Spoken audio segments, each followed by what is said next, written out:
लघु कहानियां। महात्मा बुद्ध से संबंधित। गौतम बुद्ध किसी उपवन में विश्राम कर रहे थे। तभी बच्चों का एक झुंड आया और पेड़ पर पत्थर मारकर आम गिराने लगा। एक पत्थर बुद्ध के सर पर लगा और उससे खून बहने लगा। बुद्ध की आंखों में आंसू आ गए। बच्चों ने देखा तो भयभीत हो गए। उन्हें लगा कि अब बुद्ध उन्हें भला बुरा कहेंगे। बच्चों ने उनके चरण पकड़ लिए और उनसे क्षमा याचना करने लगे। उनमें से एक बच्चे ने कहा, हमसे बड़ी भूल हो गई है। मेरी वजह से आपको पत्थर लगा और आपके आंसू आ गए। इस पर बुद्ध ने कहा, बच्चों, मैं इसलिए दुखी हूँ कि तुमने आम के पेड़ पर पत्थर मारा तो पेड़ में बदले में तुम्हें मीठे फल दिए, लेकिन मुझे मारने पर मैं तुम्हें सिर्फ भय दे सका।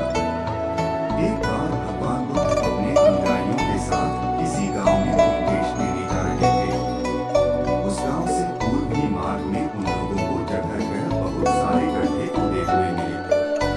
बुद्ध के एक शिष्य ने उन गड्ढों को देखकर जिज्ञासा प्रकट की, आखिर इस तरह गड्ढे का खुदे होने का तात्पर्य क्या है? बुद्ध बोले, पानी की तलाश में किसी व्यक्ति ने इतने गड्ढे खोदे हैं। यदि वह न्यायपूर्वक एक ही स्थान पर गड्ढा खोदता तो उसे पानी अवश्य मिल जाता, पर वह थोड़ी देर गड्ढा खोदता और पानी न मिलने पर दूसरा गड्ढा खोदना शुरू कर देता। व्यक्ति को परिश्रम करने के साथ धैर्य भी रखना चाहिए। अमृत की खेती। एक बार भगवान बुद्ध भिक्षा के लिए एक किसान के यहाँ पहुंचे।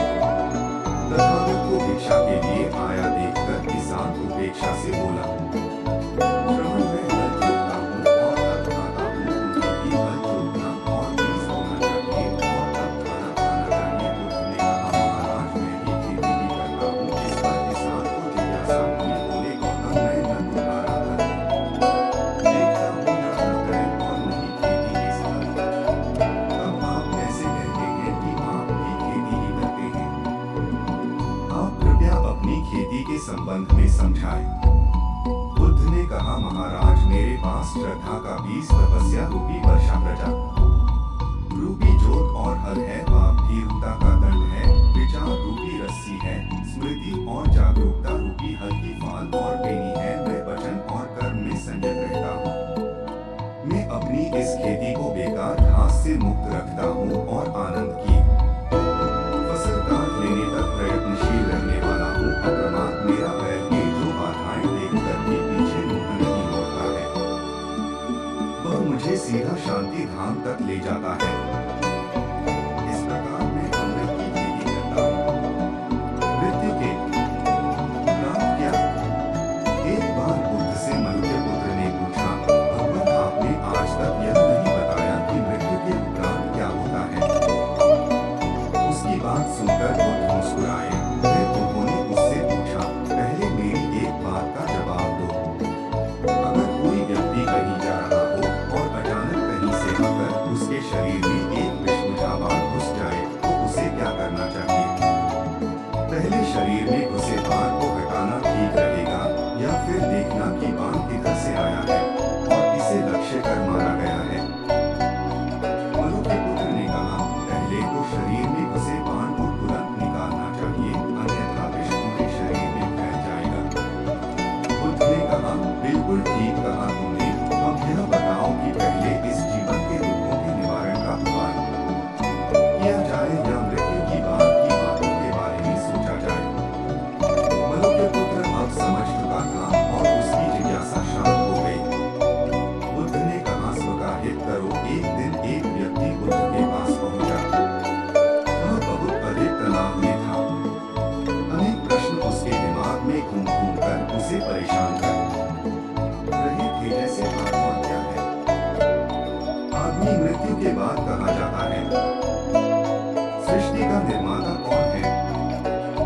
स्वर्गनरक की अवधारणा कहाँ तक सच है और ईश्वर है या नहीं?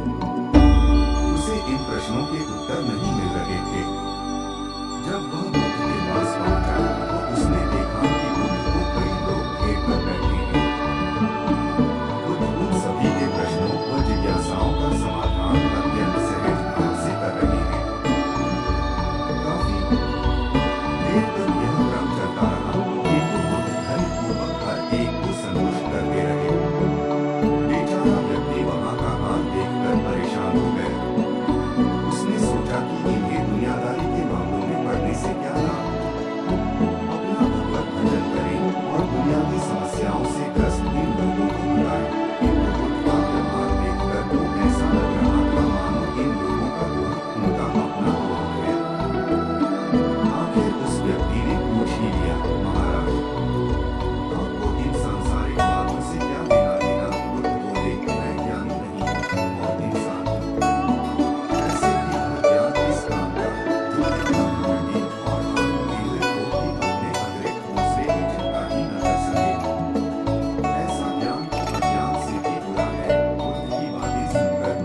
ने युवक को सत्संग का महत्व समझाया। महात्मा बुद्ध एक गांव में ठहरे हुए थे। वे प्रतिदिन शाम को वहां पर सत्संग करते थे।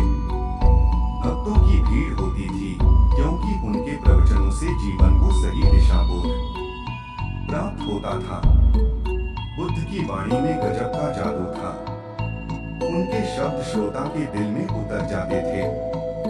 एक युवक प्रतिदिन बुद्ध का प्रवचन सुनता था। एक दिन जब प्रवचन समाप्त हो गए तो वह बुद्ध के पास गया और बोला, महाराज, मैं काफी दिनों से आपके प्रवचन सुन रहा हूँ, किंतु यहाँ से जाने के बाद मैं अपने गृहस्थ जीवन में वैसा सदाचार नहीं कर पाता जैसा यहाँ